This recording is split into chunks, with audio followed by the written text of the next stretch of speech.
Hello बच्चों, चलिए प्रश्न पढ़ते हैं। तो प्रश्न में दिया गया है डब्ल्यूबीसी के संबंध में कौन सा कथन सत्य है। तो हमारे पास विकल्प दिए गए हैं। नाभिक विहीन, इसकी कमी से कैंसर रोग होता है, केवल थाइमस में ही निर्मित होती हैं, रक्त केशिकाओं से निकल सकती हैं। तो इस प्रश्न की मुख्य अवधारणा के बारे में हम जान लेते हैं। तो यहाँ लिखेंगे मुख्य अवधारणा। इस प्रश्न की मुख्य अवधारणा है हमारे पास डब्ल्यूबीसी, जिसे कि श्वेत रक्त कोशिका भी कहा जाता है। तो यहाँ लिखते हैं इसे श्वेत रक्त, श्वेत रक्त कोशिकाएं, कोशिकाएं या कोशिका, या फिर इसे श्वेताणु के नाम से जाना जाता है, और इसे कहा जाता है ल्यूकोसाइट्स। इसे ल्यूकोसाइट्स के नाम से भी जाना जाता है। और यदि हम इनकी बात करें तो इनका जो आकृति है वह अनियमित होती है। तो यहाँ लिख सकते हैं अनियमित आकृति की कोशिकाएं होती हैं। इनमें कोई श्वसन वर्णक जैसे कि हीमोग्लोबिन नहीं पाया जाता। इसी कारण ये श्वेत रक्त कोशिका के नाम से जानी जाती है। यदि हम बात करें इनके आकार की, तो इनका आकार जो है यह 8 से 20 माइक्रोन्स होता है।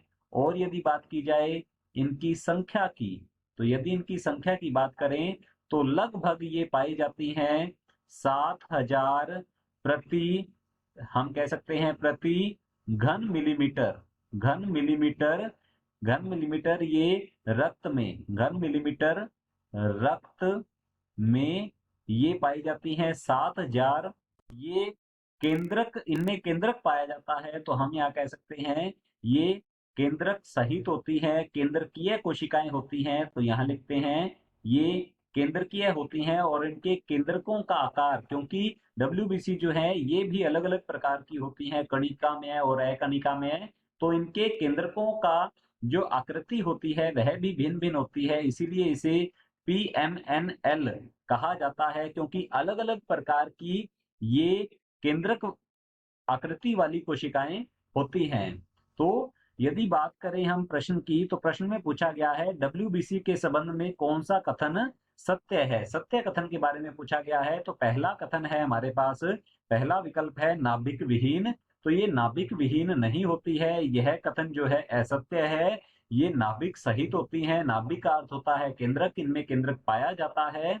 दूसरा विकल्प है इसकी कमी से कैंसर रोग होता है। तो हमारा बी विकल्प जो है ये भी गलत है, क्योंकि इसकी कमी से कैंसर नहीं होता है। यदि ये बहुत ज्यादा मात्रा में बन जाती हैं तब कैंसर होता है। तो ये हमारा विकल्प जो है गलत होगा।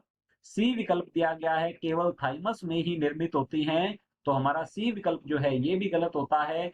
कुछ ऐसी डब्ल्यूबीसी होती हैं जिनका निर्माण होता है बोन मैरो या अस्थि मज्जा में। तो तीसरा विकल्प भी गलत होता है।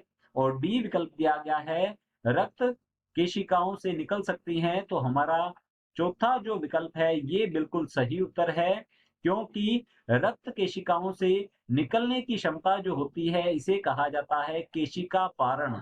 इसे केशिका पारण कहा जाता है।